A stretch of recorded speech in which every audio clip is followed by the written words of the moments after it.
Hello everyone. तो आज हम स्टार्ट करने वाले बेसिक ऑफ चरक संहिता। तो चरक संहिता का पहला चैप्टर पढ़ने से पहले हम इसके कुछ बेसिक देख लेते हैं, जो कि आपके फर्स्ट प्रॉप में और यानी कि आने वाले जो भी प्रॉप है, सेकंड प्रॉप या थर्ड प्रॉप, उन सब में इंपॉर्टेंट होंगे। ठीक, जैसे कभी कभी क्या होता है, जो वाइवा वाले एग्जामिनर होते हैं वो आपके बेसिक से ही क्वेश्चन पूछ ले जाते हैं कि बच्चे को बेसिक्स तो पता है, ऐसा ना हो कि उसको बेसिक ही ना पता हो। ठीक है, इसलिए आपके नॉलेज को टेस्ट करने के लिए वो सीधा आपका बेसिक से क्वेश्चन पूछ लेते हो और आप नहीं बता पाते हो, जिससे आपका सारा इंप्रेशन आता हुआ भी सब कुछ बेकार हो जाता है। तो इसलिए आपको बेसिक पढ़ना बहुत ज़रूरी है।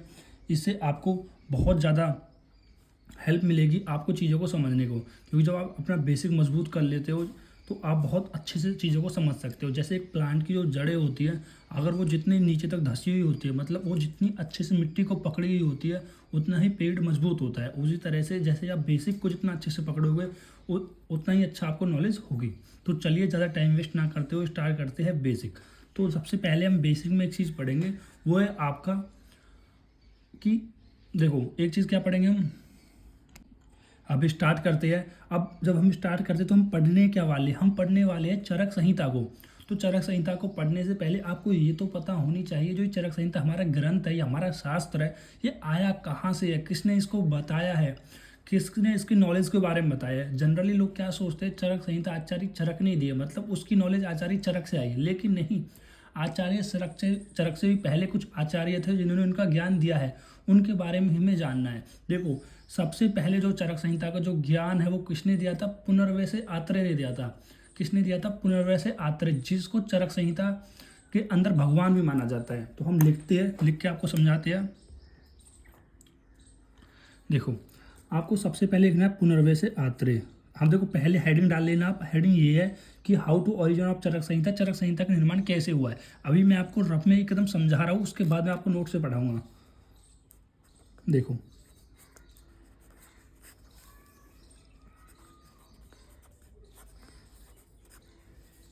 देखो पुनर्वैसे आत्रेय ने ज्ञान दिया है अपने 6 शिष्य को। पुनर्वैसे आत्रेय अपने 6 शिष्य को ज्ञान दिया है, किसको, चरक संहिता को। ठीक है, अब जिनमें चरक संहिता को ज्ञान दिया, जिसमें जो पहला शिष्य था उनका उनका नाम था अग्निवेश, जो कि सबसे इंटेलिजेंट थे, सबसे इंटेलिजेंट और सबसे बुद्धिमान जिनको शिष्य थे उनका नाम था अग्निवेश।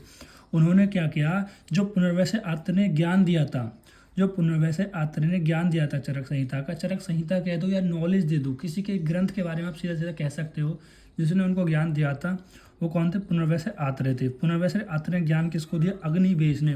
और अग्निवेश ने पुनर्वैसे आत्रेय से ज्ञान लेने के बाद एक अपना एक ग्रंथ बनाया, अपने एक तंत्र बनाया, जिनको नाम दिया तंत्रकर्ता। ठीक है, तंत्रकर्ता। ठीक, अभी पुनर्वैसे आत्रेय ने क्या दिया था, ज्ञान दिया था। ठीक, ज्ञान को हम क्या ले सकते हैं, उपदेश। जैसे हम किसी के जैसे टीचर के हमारे लिए उपदेश होते हैं ना, वचन होते हैं, इनको हम ज्ञान से रिलेट कर सकते हैं, यानी उपदेष्टा थे, यानी ज्ञान देने वाले थे। ठीक, तो पुनर्वैसे आत्रेय ने ज्ञान दिया किसको, अपने 6 शिष्य को, जिनमें से जो अग्निवेश सबसे बुद्धिमान थे, उन्होंने पुनर्वैसे आत्रेय को ज्ञान का यूज करके अपना एक ग्रंथ बना दिया, जिसका नाम रखा उन्होंने तंत्रकर्ता। ठीक, जिसको हम बुक से रिलेट कर सकते हैं अगर इंग्लिश में लिखना चाहो तो। ठीक है, और उसके बाद अग्निवेश के बाद आए हमारे आचार्य चरक। आचार्य चरक ने क्या करा, जो इनका जो ग्रंथ था तंत्रकर्ता, वो क्या था, वो अभी बहुत ज़्यादा था, मतलब इसमें बहुत अनयूजुअल चीज़ें थी। तो उनमें से क्या करा, इनने चीज़ों को रिडक्ट किया। रिडक्ट मतलब चीज़ों को घटाया, मतलब जो चीज़ें यूजफुल नहीं थी उनको हटा दिया और एक नया ग्रंथ बना दिया, जिसका नाम रख दिया उन्होंने चरक संहिता। ठीक है, ठीक, जिसको हम देखो अब हम आचार्य चरक को हम क्या लिख सकते हैं, आचार्य चरक को हम प्रति संस्कृता भी कह सकते हैं। अभी प्रति संस्कृता क्या होता है, मतलब इन्होंने क्या किया, प्रति संस्कृता का मतलब है कि उन्होंने रिडक्ट किया चीज़ों को घटाया। किस में से घटाया, जो तंत्रकर्ता था, जो एक बुक थी ना, इन्होंने उसमें चीज़ों को घटा दिया और एक नया ग्रंथ बना दिया, जिसका नाम था चरक संहिता। ठीक, उसके बाद एक और आचार्य आए, जिसको हम बोलते हैं दृढ़बल।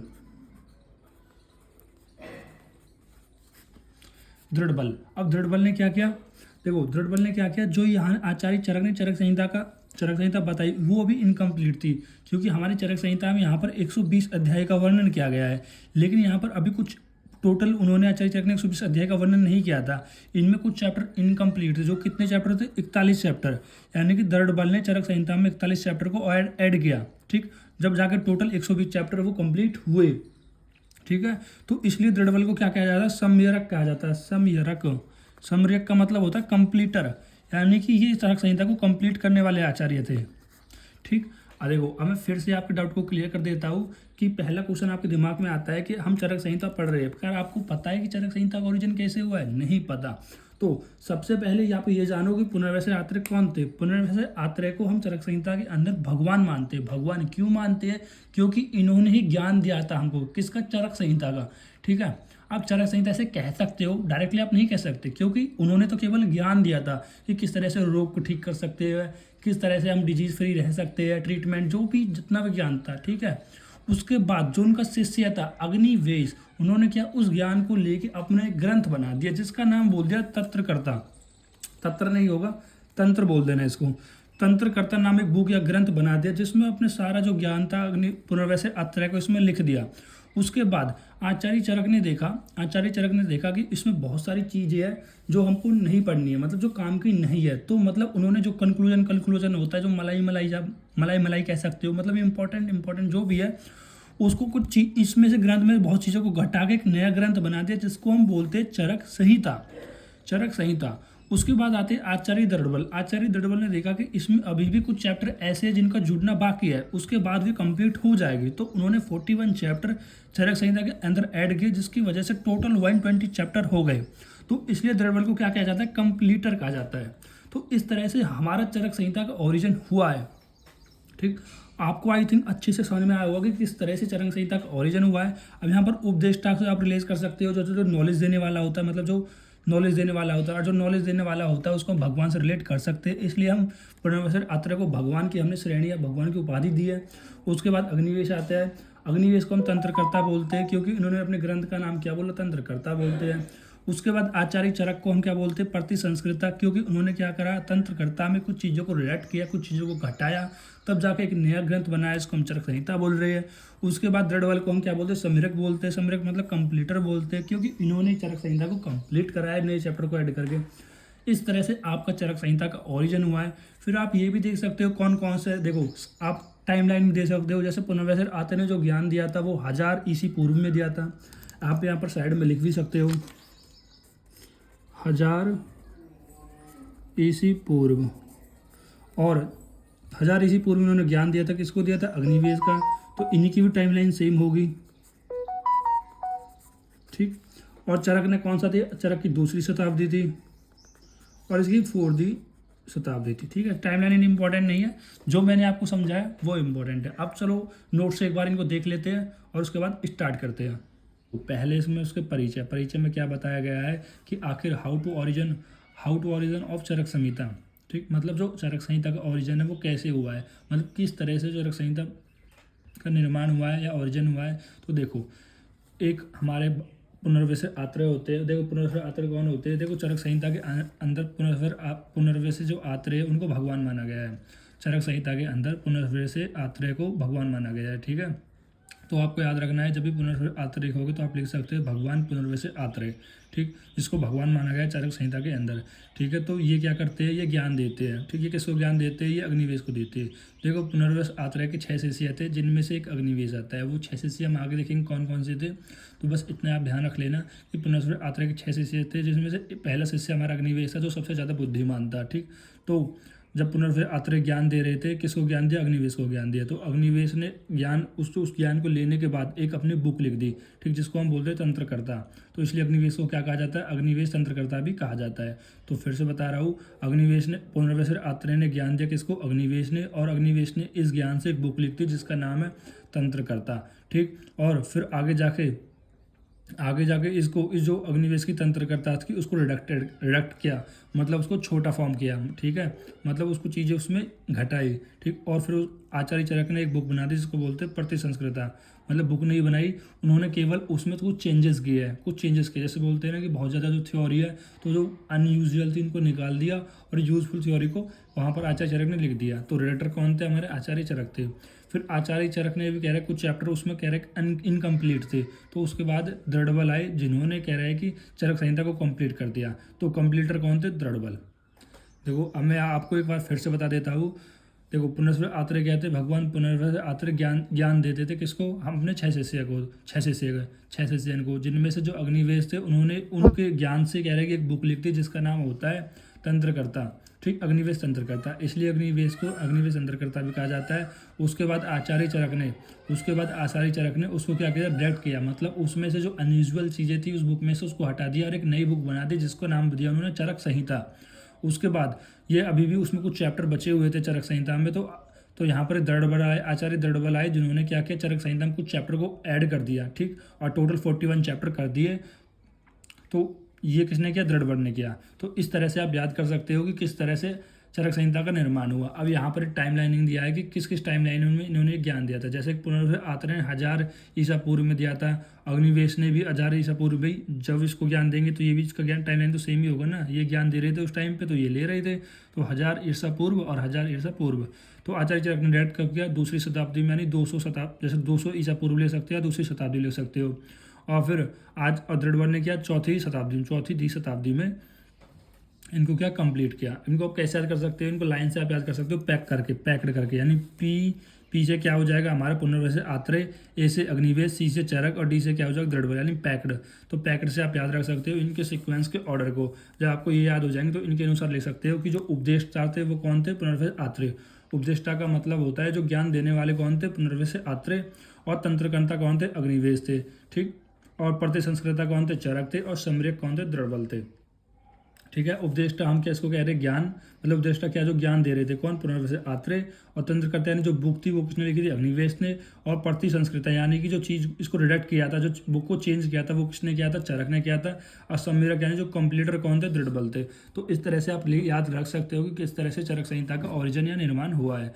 फिर हम एक और इंपॉर्टेंट नोट है इसमें कि Agnivesh Tantra is also known as Charak Samhita and प्रतिसंस्कृत बाई आचार्य चरक, यानी जो अग्निवेश तंत्र है उसको हम चरक संहिता के नाम से जान सकते हैं। ठीक, क्यों भाई? आचार्य चरक ने क्या किया था? अग्निवेश के तंत्र को ही लिया था, उसमें कुछ चीज़ों का रिडक्शन कर दिया और एक नई बुक बना दी चरक संहिता।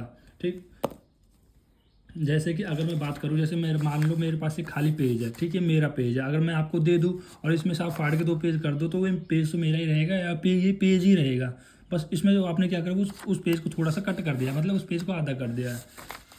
ठीक है, और अच्छे से मैं कैसे समझा सकता हूँ आपको? जैसे मान लो कि ये पेन है, तो इस पेन में से मान लो कि ये कैप है, ये कैप एक्स्ट्रा है, मान लो कि ये कैप एक्स्ट्रा है, तो आचार्य चरक ने क्या किया? इस कैप को हटा दिया। तो ये बस यही है। तो देखो ये किसने दिया था? ये दिया था हमारे अग्निवेश ने पूरा पेन दे दिया। ठीक है, अब आचार्य चरक ने क्या किया? ये अनयूजुअल चीज़ है, इसको हम हटा देते हैं। चलो, तो ये क्या रहा? ये आचार्य चरक ने दे दिया, तो सेम ही दोनों बातें। बस आचार्य चरक ने थोड़ी सी चीज़ें रिड्यूस कर दिया उसमें से और अपना एक नया ग्रंथ बना दिया, ठीक, जिसका नाम चरक संहिता रख दिया गया है। तो यहाँ पर भी पॉइंट लिख रहा है कि अग्निवेश तंत्र को ही हम चरक संहिता के नाम से भी जाने जा सकता है। फिर अब यहाँ पर है कि चरक के बारे में कुछ इंट्रो दिया गया है कि आचार्य चरक का अगर कोई रियल नेम पूछे तो क्या था? कपिस्टल चरक। और उनके फादर का नाम था वी शुद्ध और उनके टीचर का नाम था वैशंपायन। ठीक, और उनका जो प्लेस था, मतलब जो इनका स्थान था जहाँ पर वो पैदा हुए थे, जो वो कौन सा था? पंजाब थे। ठीक, और भावप्रकाश क्या कहते थे? भावप्रकाश से चरक को शेषनाग का अवतार। ठीक, जो मतलब शेषनाग कौन होते हैं? जहाँ पर जो विष्णु जी होते हैं उनकी जो उन पर जहाँ पर शेषनाग पर ही वो विश्राम करते हैं। ठीक, तो भावप्रकाश उन्हीं को वही होते हैं शेषनाग, और उन्हीं को कहते हैं कि वो उन्हीं के अवतार है। कौन? आचार्य चरक, इसके अनुसार, भावप्रकाश के अनुसार। देखो एक बार रिकैप करा देता हूँ मैं यहाँ पर चरक संहिता के निर्माण का। देखो सबसे पहले हम देखने वाले हैं कि चरक संहिता का ओरिजिन कैसे हुआ था, यानी चरक संहिता निर्माण कैसे हुआ था। जो जिस ग्रंथ को हम पढ़ रहे हैं आखिर उसका निर्माण कैसे हुआ था, किस आचार्य ने उस ग्रंथ को लिखा है, तो वो हमें चीज़ें देखनी है। जिसमें पहले हम देखेंगे जो पुनर्वस आत्रेय, जिसको चरक संहिता के अंदर भगवान माना जाता है। तो पुनर्वस आत्रेय को चरक संहिता के अंदर भगवान माना जाता है। भगवान क्यों माना जाता है? क्योंकि इन्हीं के द्वारा जो चरक संहिता ज्ञान है वो दिया गया था। ठीक, पुनर्वस आत्रेय ने चरक संहिता का ज्ञान दिया था, इसलिए इनको भगवान माना जाता है। तो पुनर्वस आत्रेय को क्या बोलते हैं? उपदेष्टा या फिर एक्सपाउंडर, यानी कि ज्ञान देने वाले। देखो पुनर्वस आत्रेय अपने 6 शिष्य को ज्ञान देते हैं चरक संहिता का, जिनमें से जो सबसे इंटेलिजेंट इनके शिष्य थे उनका नाम था अग्निवेश। तो अग्निवेश ने क्या किया? वो ज्ञान लिया और लेने के बाद अपना एक ग्रंथ लिख दिया जिसका नाम था तंत्रकर्ता, जिसको क्या नाम लिया, तंत्रकर्ता, ठीक, तंत्रकर्ता। और उसके बाद आचार्य चरक ने उस ग्रंथ को थोड़ा उसमें चेंजेस किए, मतलब जो अनयूजुअल चीज़ें थी उनको हटा दिया और एक नया ग्रंथ बना दिया जिसका नाम दिया चरक संहिता। उसके बाद उसमें कुछ चैप्टर इनकम्प्लीट थे, तो आगे जाके आचार्य दृढ़बल ने क्या किया, उन चैप्टर को उस चरक संहिता के अंदर ऐड कर दिया, ठीक। तो कंप्लीटर कौन बन गए, दृढ़बल, ठीक। तो अब हमारी चरक संहिता कंप्लीट हो गई है। देखो अभी अब यहाँ पर मिलकर क्या होगी, हमारी चरक संहिता बन गई। कैसे बन गई, देखो पुनर्वैसर आत्रेय ने करा क्या, पुनर्वैसर आत्रेय ने करा क्या, ज्ञान दिया, और ज्ञान देने के बाद तो हम देखते हैं दृढ़बल के बारे में। दृढ़बल कौन थे, वो जो जिन्होंने कंप्लीट किया इन चरक संहिता को, जो कंप्लीट करा था ना, उनका नाम था आचार्य दृढ़बल। तो उनके बारे में कुछ इंट्रोडक्शन दिया गया है कि उनके फादर का नाम क्या था। जैसे उनके फादर का नाम था कपिल वली के पुत्र थे। तो किसके पुत्र थे, कपिल वली के पुत्र थे। और इनका जन्म स्थान कहाँ पर था, काशीपुरी में। और ये संपूर्ण तब चरक यानी चरक को कंप्लीट करने वाले थे। मतलब इन्होंने चरक नहीं, चरक संहिता, चरक मत लिखो, चरक संहिता लिखो, यानी चरक संहिता को इन्होंने कंप्लीट किया गया था। और कंप्लीट 41 चैप्टर ऑफ चरक संहिता। इन्होंने कितने चैप्टर को कंप्लीट किया था, 41 चैप्टर। तो मतलब कंप्लीट करने का मतलब है इन्होंने 41 चैप्टर को चरक संहिता में ऐड किया था, ठीक। यानी कि 41 chapter of Charak Samhita added by Dridhabal. यानी कि दृढ़बल ने क्या किया, देखो टोटल 120 चैप्टर होते हैं, जिनमें से जो 41 चैप्टर्स होते हैं वो हमारे आचार्य दृढ़बल ने चरक संहिता में ऐड किए थे, जिनका कुछ इस तरह से क्लासिफिकेशन है 41 चैप्टर का। जिन्होंने 17 चैप्टर चिकित्सा के ऐड किए, 12 चैप्टर कल्प के ऐड किए और 12 चैप्टर सिद्ध के ऐड किए। किसमें, आपकी चरक संहिता में। अब हम डिवीजन देखते हैं चरक संहिता का। आगे चरक संहिता में कितने चैप्टर होते हैं, कितने स्थान होते हैं। तो जो स्थान बताए गए हैं 8 स्थान। स्थान में एक तरीके से आप समझ सकते हो ग्रुप, ठीक। मतलब 8 स्थान बताए गए, मतलब 8 ऐसे ग्रुप है जिन्होंने कह रहा है कि टोटल 120 चैप्टर को अंदर रखा गया है। जैसे पहले ग्रुप या पहले स्थान का नाम होता है सूत्र स्थान, जिसके अंदर टोटल 30 चैप्टर रखे हैं, ठीक। टोटल कितने चैप्टर रखे हैं, 30 चैप्टर रखे हैं। दूसरा होता है निदान स्थान, जिसके अंदर 8 चैप्टर। तीसरा विमान स्थान, जिसके अंदर 8 चैप्टर। चौथा होता है शारीर स्थान, जिसके अंदर भी 8 चैप्टर। पांचवा होता है इंद्रिय स्थान, जिसके अंदर 12 चैप्टर। छठा होता है चिकित्सा स्थान, जिसके अंदर 30 चैप्टर।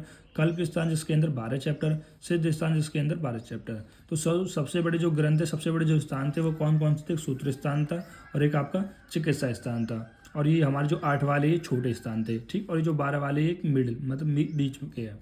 तो इनको हम समझ लेते हैं कि सूत्र स्थान क्या होते हैं।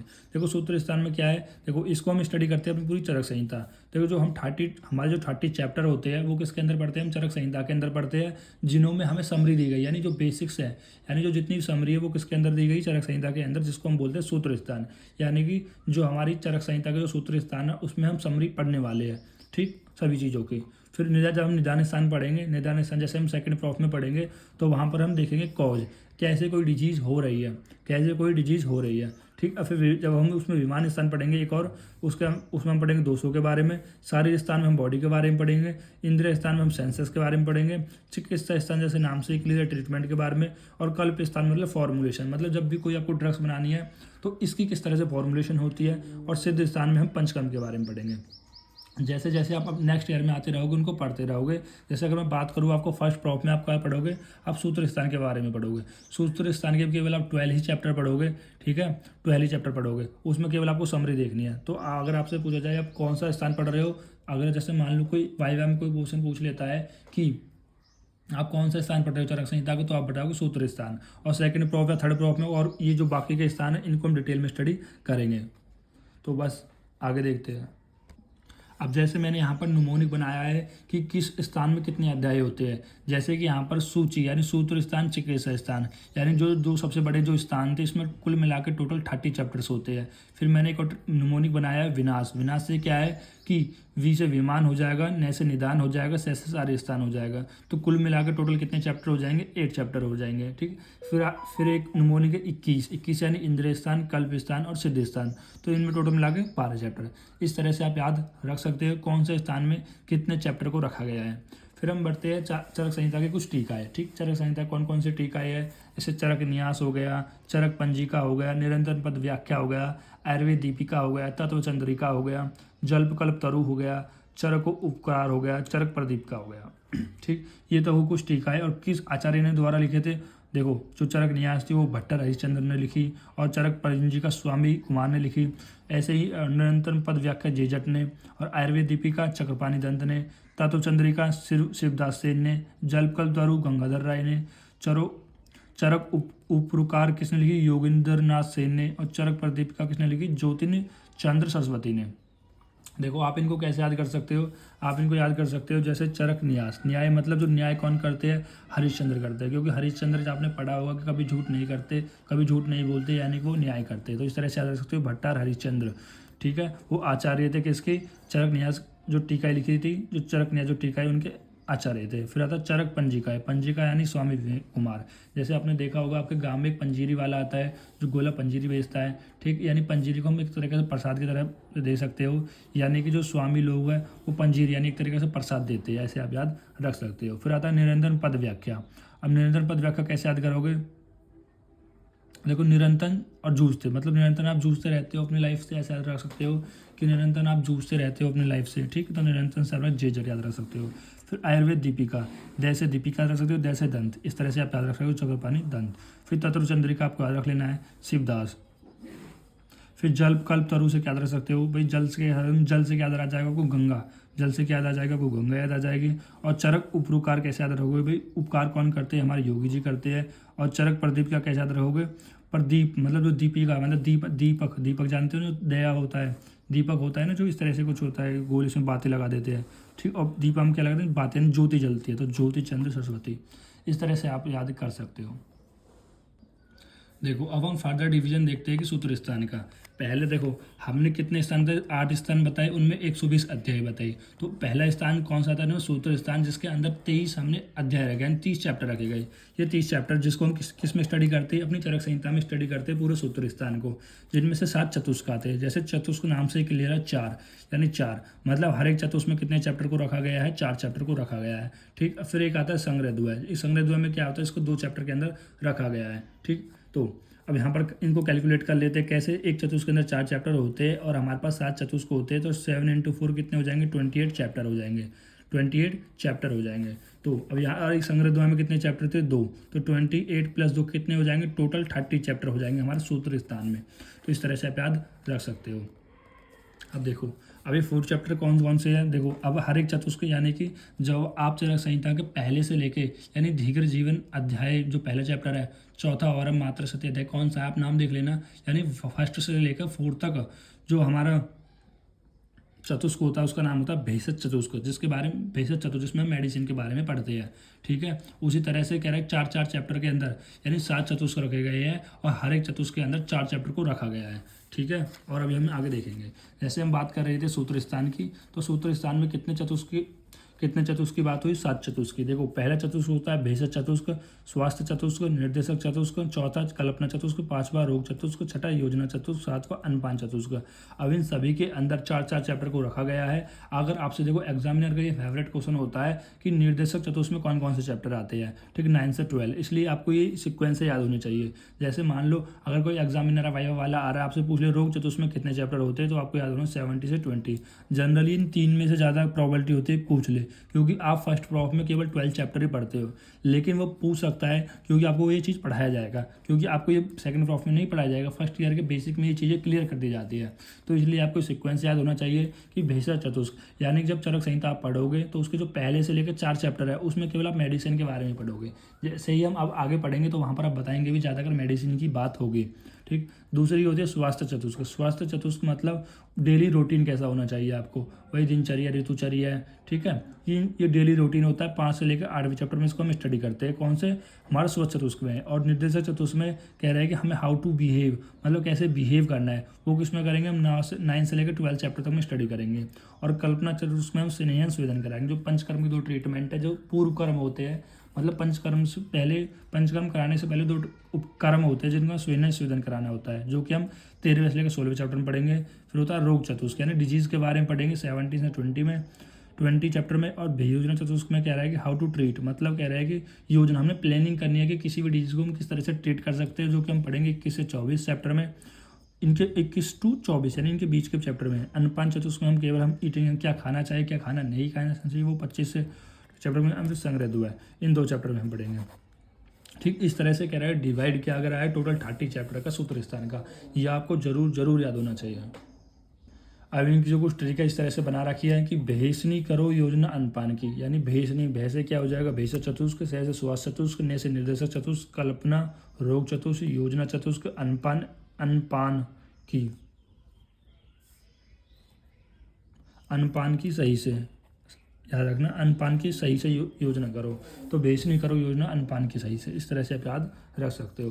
या आप केवल ये याद रख लो ना कि अनपान की इतना याद रख लो, जिनमें क्या आ जाएंगे आपके 7 चतुष्क कवर्ड हो जाएंगे, और जो 8वां है हमारा अलग से वो चतुष्क के अंदर नहीं आता है, इसको द्वय बोलते हैं क्योंकि इसके अंदर 2 ही चैप्टर आते हैं संग्रह दुआ के अंदर, तो संग्रह दुआ को आप अलग से याद कर लेना। तो इस तरह से आपके टोटल सूत्र समझो 30 अध्याय आ रहे थे, तो वो हमने याद कर लिए है कि किस चतुष्क में कितने अध्याय आते हैं, ठीक है, और किस चतुष्क में आप क्या स्टडी करने वाले हो ये आपको अभी पता लग गया है। जैसे हम स्टार्ट करेंगे चरक संहिता के, तो आपको पता होना चाहिए जो पहले से लेकर 4 चैप्टर के अंदर हम केवल और केवल मेडिसिन की ही बात करेंगे, ठीक है, यानी कि भेषज चतुष्क के अंदर केवल और केवल मेडिसिन की बात करेंगे। अब वो कौन कौन से मेडिसिन है वो तो हम वहीं पर ही डिटेल में देखेंगे। अब जैसे ही हम मूव करेंगे 5 से लेकर 8 चैप्टर के बीच, तो उनमें हम डेली रूटीन के बारे में, दिनचर्या ऋतुचर्या जो भी है इनके अंदर इनकी स्टडी करेंगे फिर, ठीक है। इस तरह से हमारा पूरा सीक्वेंस चलेगा, जो अभी से आपको पता लग जाएगा तो आपको पता रहेगा कि हम क्या पढ़ने वाले हैं, क्या पढ़ रहे हैं, ठीक, कब क्या करना है, तो ये सब चीज़ आपको पता रहेगी, इसलिए आपको बेसिक जानना ज़्यादा जरूरी है।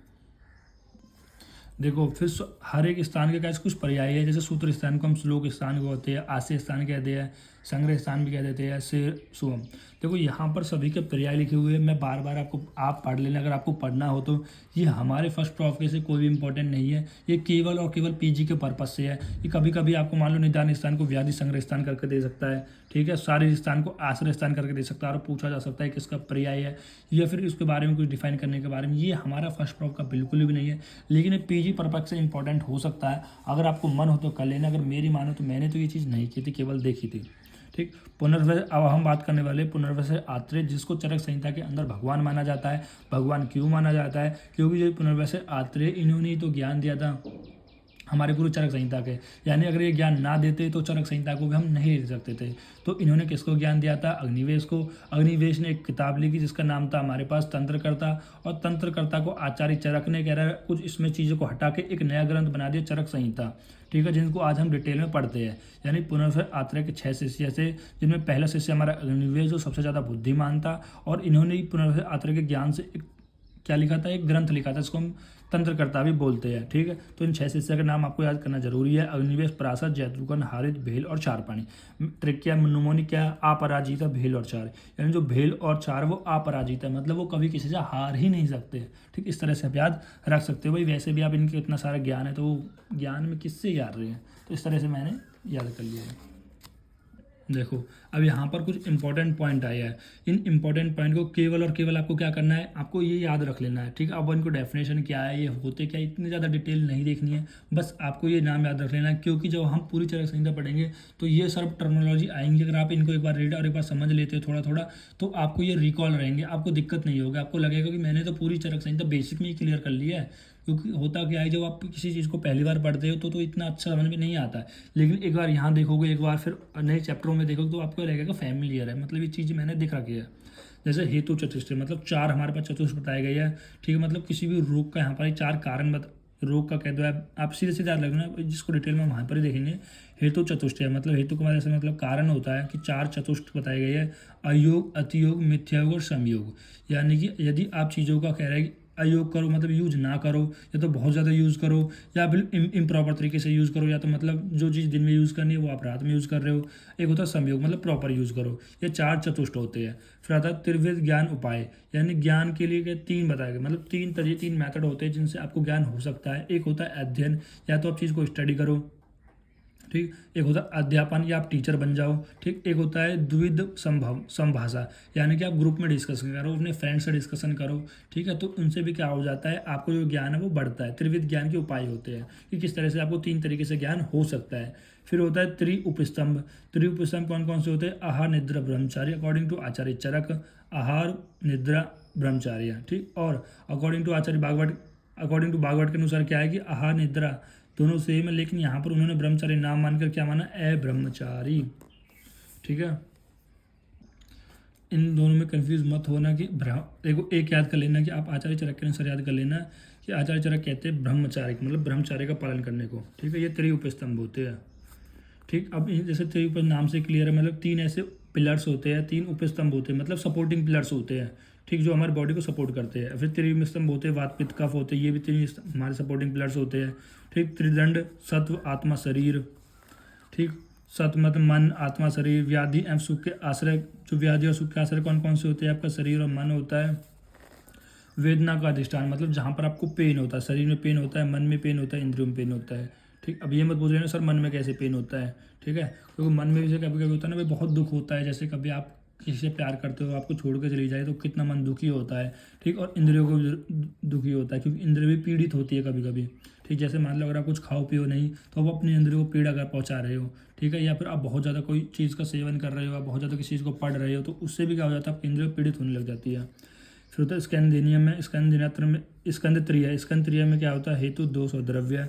त्रिसूत्र में क्या होता है, त्रिसूत्र में देखो इसको हम त्रिस्कंद भी बोल सकते हैं और खाली स्कंद ये अलग होता है। तो त्रिस्कंद में क्या आता है, हेतु लिंग और औषधम, मतलब क्या कारण होता है किसी रोग का और क्या उसके लक्षण होते हैं और क्या उसमें मेडिसिन देनी चाहिए। ठीक, अर्थद्वय में क्या होता है, इंद्रिय विजय और आरोग्य। इंद्रियों पर विजय इंद्र अगर विजय पालोगे तो आरोग्य रहोगे। तो इस तरह से आप याद रख सकते हो, मतलब दो होते हैं अर्धद्वय, एक इंद्रिय विजय एक आरोग्य। त्रिविध ज्ञान संग्रह आब्दोपदेश अनुमान और प्रत्यक्ष, और त्रिविध हेतु संग्रह आयोग आयोग अतियोग मिथ्यायोग। ठीक, और अगर इसमें आप संयोग जोड़ दोगे तो ये क्या बन जाएगा, हेतु चतुष्टय बन जाएगा, जो हमने ऊपर पढ़ाया था आपको अभी। देखो यहाँ पर मैं इन सबको डिटेल में बता सकता हूँ, लेकिन ये वीडियो बहुत ज़्यादा लंबी बन जाएगी। बस अभी मेरा ये मोटिव ये है कि आपको ये चीज़ें एक बार आपकी आंखों के सामने निकल जाए, ताकि आपको इनको बाद में दिक्कत ना हो। ठीक है, आपको लगे कि ये सब चीज़ आपको आ रही है। जैसे त्रिविध बोध संग्रह, प्रकृति अधिष्ठान और संविधान। त्रिधातु कौन कौन से, त्रिधातु या त्रिदोष, जिनको हम वात पित्त कफ कहते हैं। ये मैंने कई बार बता भी है कि हम दोष को हम धातु भी कह सकते हैं। सॉरी, धातु को हम दोष को, और मतलब दोष हो या धातु हो, उनको एक ही कह सकते हैं। वो हमने अभी क्रिया शरीर में पढ़ा भी था। अगर आपने नहीं पढ़ा तो मैं रीज़न बता देता हूँ। जो देखो, जो धातु होते हैं, धातु के बारे में आपने पढ़ा है, आपके शरीर को धारण करने का काम करती है। ठीक है, और जो त्रिदोष होते हैं वो भी आपके शरीर को धारण करते हैं, इसलिए हम धातु और दोष को एक ही कह सकते हैं। ठीक, जो कि वात पित्त कफ होते हैं। त्रिवर्ग कौन कौन से होते हैं, धर्म अर्थ और काम। धर्म अर्थ और काम। ठीक, फिर होते हैं 12 प्राण। 12 प्राण जो कि आप कहाँ पर पढ़ोगे, आप रचना शरीर में पढ़ोगे, और आपको याद होना चाहिए 12 प्राण कौन कौन से होते हैं, अग्नि, सोम, वायु, सत्व, रज और तम। 5 ज्ञान इंद्रियाएं कौन कौन सी होती है, 5 ज्ञान इंद्रियाएं, और भूत आत्मा यानी आत्मा। अब 5 इंद्रियां आपको पता होनी चाहिए कौन कौन सी होती है, जैसे कि हमारी चक्षु हो गई, घ्राण हो गई, त्वचा हो गई, घ्राण, नासा, ये सब क्या होती है, आपकी 5 ज्ञान इंद्रियां होती है। 10 प्राणायतन। 10 प्राणायतन ये भी आप कह रहे शरीर पढ़ोगे, जहाँ पर दो शंख प्रदेश हो गया, 3 मर्म हो जाते हैं, हृदय, वस्ती और सिर, कंठ, गुदा, रक्त, शुक्र और ओज। अगर आपको इनको दिक्कत याद, देखो ये सब आप पढ़ ही लोगे, ऐसा नहीं है आपको अभी ये सब चीज़ें याद करनी है। ठीक है, बस एक बार आप 2 बार पढ़ लोगे तो इससे होगा क्या, जब आप जैसे रचना शरीर में दोनों पॉइंट आएंगे अच्छे से डिटेल में, तो भी आप इनको देख लोगे। 12 प्राण कौन से होते हैं, 10 प्राणायतन कौन से होते हैं। ठीक,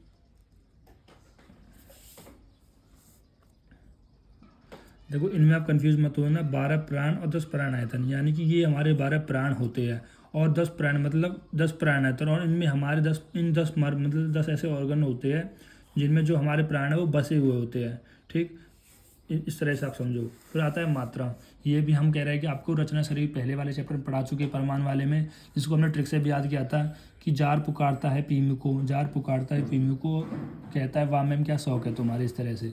तो जार जय रे जार पुको पैक पुको पुकारता है, मतलब इस तरह से आप याद कर लेना। वैसे तो अगर आप डायरेक्टली याद कर सकते हो कि जल लसिका श्वेत को 10 अंजलि परमान बोला गया है। अब अंजलि क्या होता है, अंजलि बोलते हैं एक खोज को, यानी कि हमारी बॉडी के अंदर जो जल हो गया, लसिका हो गया, श्वेत हो गया, वो कितना हो गया, वो 1 अंजलि 10 अंजलि होगा, 10 अंजलि पाया जाएगा। ठीक है, अब आहार रस, और जो रस होगा वो 9 अंजलि पाया जाएगा, रक्त 8 अंजलि पाया जाएगा, पूरी 7 अंजलि पाया जाएगा, कफ 6 अंजलि, पित्त 5 अंजलि, आर्तवर मूत्र 4 अंजलि, वसा 3 अंजलि, और में 2 अंजलि। ठीक, आप कैसे याद कर सकते हो, अगर मेरी वाली ट्रिक को फॉलो करनी है तो आप शॉर्ट्स में भी देख सकते हो, मैंने शॉर्ट में अपलोड किया है, नहीं तो आप परमान वाले शरीर में भी देख सकते हो। ठीक है, जो मैंने ट्रिक बनाई थी, जार पुकारता है पिम्मू को, वाह मैम क्या शौक है तुम्हारे, इस तरह से कुछ करके। अगर आपको अपनी कोई ट्रिक है तो आप कमेंट बॉक्स में लिख सकते हो। ठीक, और एक होता है मज्जा। मज्जा कितना 1 अंजलि होता है। अपरोज शुक्र और मस्तिष्क में कितना हाफ अर्धांजलि होता है। ठीक है, परोज में कितनी होती है 8 बूंद होती है। ठीक है, ये सब मैंने आपको कई बार बता चुका हूँ, और ये तो आपको याद होनी चाहिए कि इसमें कितने अंजलि परिमाण बताया गया है, क्योंकि आपको ये क्रिया शरीर वाला चैप्टर पढ़ोगे तो वहाँ पे जितनी भी धातु आती है, मल आती है, ठीक, उन सब में लिखा हुआ होता है कि ये जो धातु है इतनी अंजलि होती है, ठीक। तो इसलिए आपको याद होनी चाहिए। थैंक यू गाइस, इसी के साथ हमारा बेसिक वाला लेक्चर खत्म होता है, और अब अगली वीडियो में हम मिलते हैं पहले चैप्टर के साथ, जो कि है दीर्घ जीवितम अध्याय। तब तक के लिए पढ़ते रहिए। Thank you guys.